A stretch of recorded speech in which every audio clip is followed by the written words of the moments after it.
pretending I'm confident and I'm not. That's how that's gonna go. Okay, so hi, welcome to Beau My God. My name's Beau. This is episode 1, Stupid Little Street Queen. Just kidding. Well, actually, not really. That is the name of the episode. This is gonna coincide with the podcast, Beau My God. But this is just gonna be a little more personal. It's gonna be about me. That's so weird. Okay. Let's see. So, my name's Beau. I'm 28. I am pre-T. I'm transgender man, non-binary. I was assigned female at birth. I was born in Oregon, actually, Pacific Northwest, what. And then I was adopted at birth and grew up in Pennsylvania, outside of Philadelphia. Let's see, I grew up with a brother who is pretty damn awesome. His name's Aaron. I'll probably talk about him a lot. Sorry, Aaron. Is the way it is. Okay. Didn't know what my sexual orientation was all through school. I wasn't sure. In high school, my friends cornered me and told me they thought I was a lesbian. I told them they were crazy. Married a woman, so I thought I was a lesbian too eventually. I was with a friend for a very long time. We had a long relationship. It kind of just aged and went sour. We'll leave that at that. And then Rose and I became friends, my wife, and we worked together and we realized that we liked each other. And so I came out as lesbian.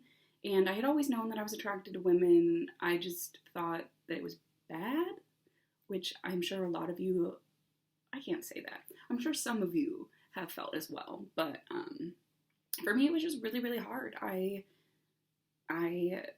didn't know. I didn't know what was right, wasn't wrong. I wasn't close with my parents. I didn't really have very many people who I felt comfortable talking to about myself. And the people that I did took advantage of that and just were not the right people. I'm talking about one individual. It's a long story. We're not going to touch on that on this. But, okay, so let's see. I played around with not wanting to be a girl when I was younger. Not wanting to be a girl. That sounds so terrible, but it's true. Then I thought I just didn't want to be a girl. I thought that I didn't want to be a girl because all my friends were boys, because I had fun doing boy stuff. My first toy was a Tonka dump truck, and I have always been super proud of that, which that's a sign in itself, I think, but maybe not. That's gender stereotyping. Again, something we'll get into. I, as you will find out, have a habit of saying A, that's weird, or B, this is something we'll get into later, because those seem to be the things I say all the time. Sorry in advance.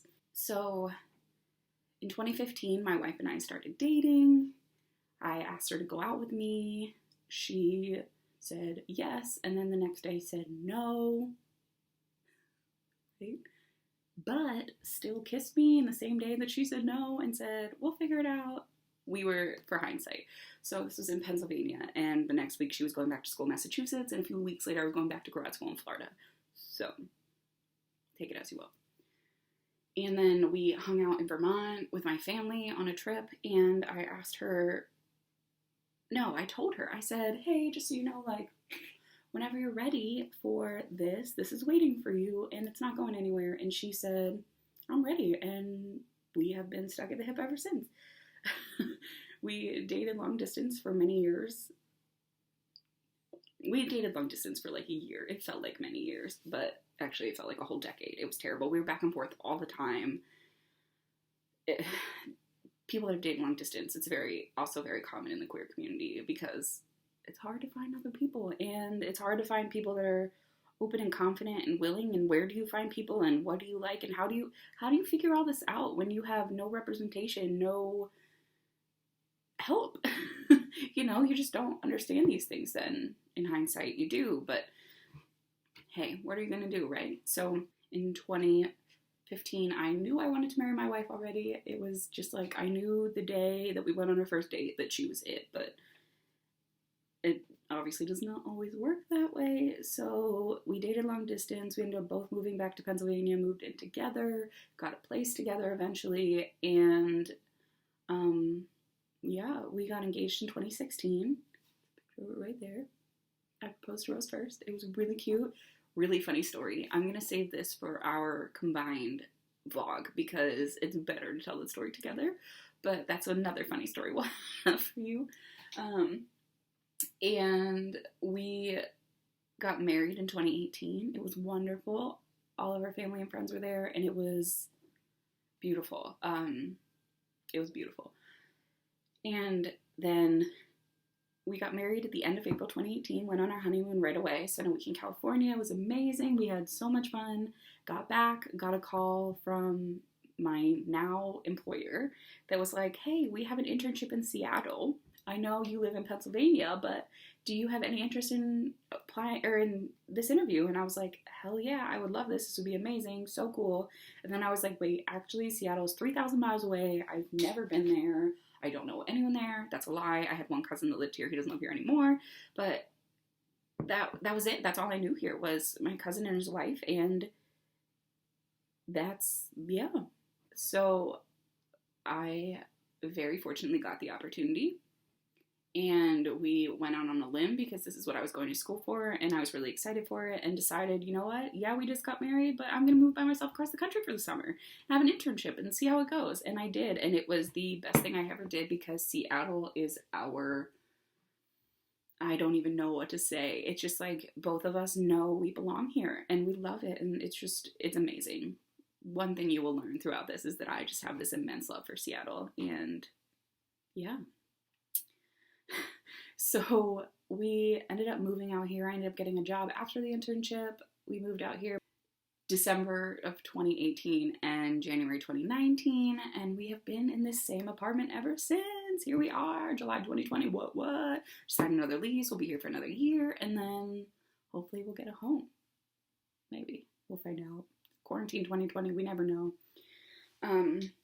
Yeah, so let's see. Current history, how we got here. In November of 2019, Rose and I cut our hair. She got a really cute short cut. It's fantastic. You'll see it next week. And I got an undercut.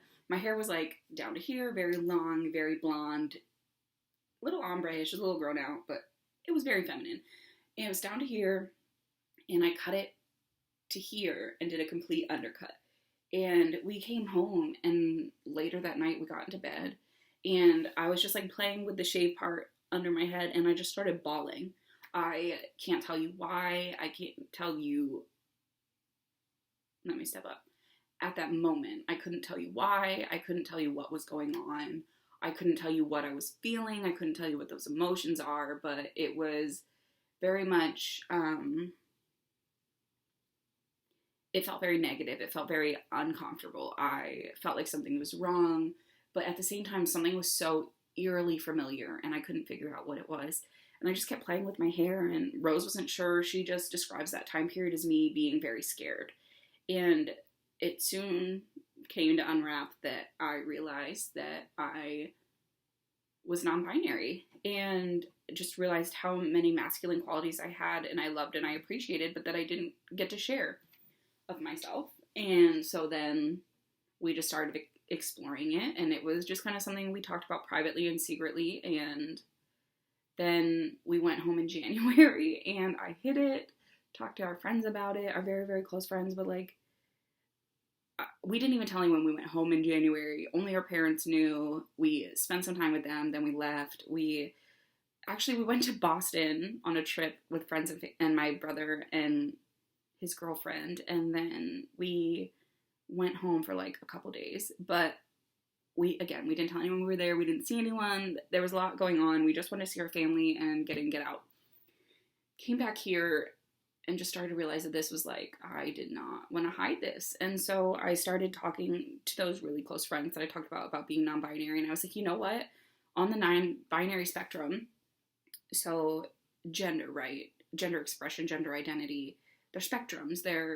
It's fluid. You can there's very masculine, very feminine, and you can just, some people are here, some people are here.